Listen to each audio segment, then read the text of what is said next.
Diplomacia, política internacional y obviamente política doméstica. De todo esto vamos a hablar con Eric Calcaño, que ex embajador, ex senador y ahora es prosecretario parlamentario del Senado y también autor de este libro, Manual del Estado, una referencia de cómo tendríamos que organizarnos. Bueno, en realidad es una reflexión sobre en parte teoría del Estado y también contrastarlo con la experiencia práctica. Hay una primera parte que es ¿qué es el Estado? ¿Para qué sirve? Y hay otra parte del poder en el Estado. ¿Cuáles son los poderes, los partidos, los sindicatos, las empresas, las iglesias que influyen sobre el Estado? Y al final hablamos de tres cosas que nos parecen importantes, que son el Estado de Derecho, el Estado de Bienestar y el Estado federal. Pero bueno, ¿lo leerán algunos de nuestros candidatos o por lo menos? Sí, estoy seguro que lo leerán y muchos ya lo saben de memoria porque tienen un acendrado conocimiento del Estado. Pero también es para acordarse qué es el Estado y para qué sirve. No es únicamente, uno no puede decir el Estado sí, el Estado no, depende de qué Estado. Un Estado totalitario sería terrible. Por supuesto. Un país sin Estado, aún peor. Fijémonos lo que pasó con la caída de la Unión Soviética. No apareció la sociedad civil libre, sino las mafias. Las consecuencias de la primavera árabe. Los países sin Estado son en general grandes catástrofes. Exacto. Esperemos que una organización de Estado democrática en este país sólida. La Constitución.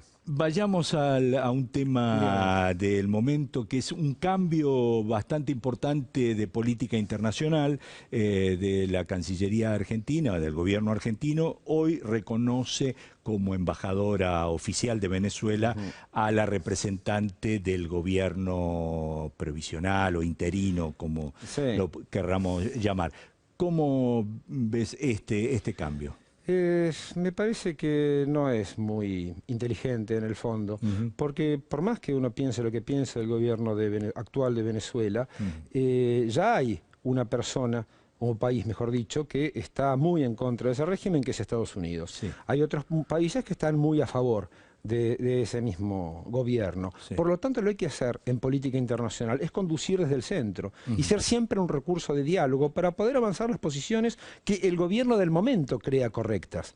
Por lo tanto, hay que ser muy cauto en las cuestiones internacionales y donde los silencios quizás a veces valen más que las palabras y donde lo importante, creo yo, de lo que es la terrible situación de un país sudamericano es ser justamente un recurso de diálogo. Si todos nos ponemos en contra, entonces facilitamos las opciones extremistas que nunca son buenas.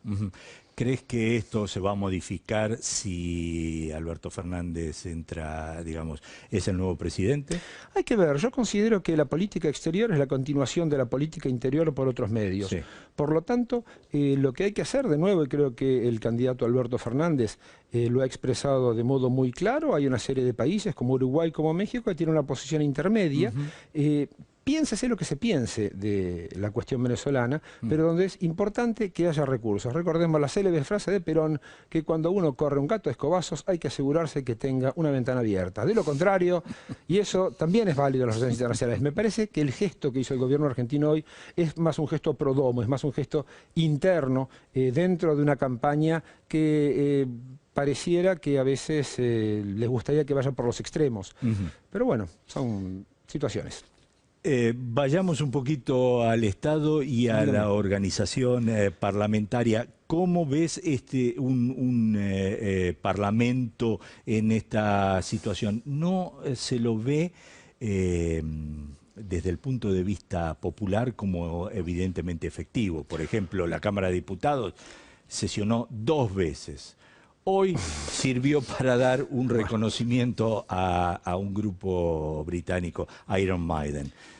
Sí, yo hubiera preferido los Tottenhausen, que son alemanes, pero bueno, no importa. El asunto es que muchas veces se tiene una percepción equivocada de cómo funciona el Parlamento.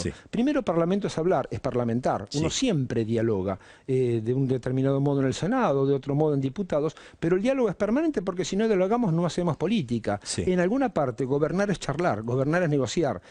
Máxime en un gobierno que no ha tenido mayorías y que ha tenido que negociar prácticamente todas las leyes. En una especie de anomalía institucional la Argentina porque nuestro sistema es presidencialista. Y eso es una cuestión que también hay que tener en claro. Después las cámaras siempre trabajan, hay reuniones de comisiones, se hacen eventos. Antes de ayer, la senadora Norma Durango del PJ de La Pampa hizo un importante evento sobre las mujeres en rojo o cómo prevenir las enfermedades cardiovasculares en la mujer. Interesantísimo, muy consistente. Es decir, es realmente la casa del pueblo, es la casa de las provincias. Entonces no hay que caer en los análisis precipitados, limitados, expeditivos. Ya no sirven para nada, cerrémoslo. Un diputado de tal país vale más que los argentinos valen más que un diputado de tal país.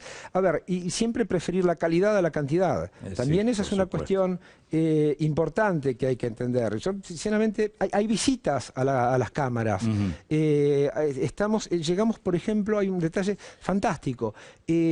Descubrimos que en la Cámara de Diputados hay una sección de colecciones especiales donde se guardan todos los libros que el almirante Rojas, después del golpe de Estado contra Perón, mandó quemar, pero siempre guardando un ejemplar, por las dudas. Así que tenemos ahí un excelente compendio de lo que fue una determinada parte de la historia argentina.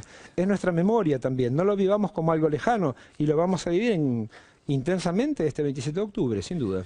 Muchas gracias, Eric. Por favor, gracias por estar aquí.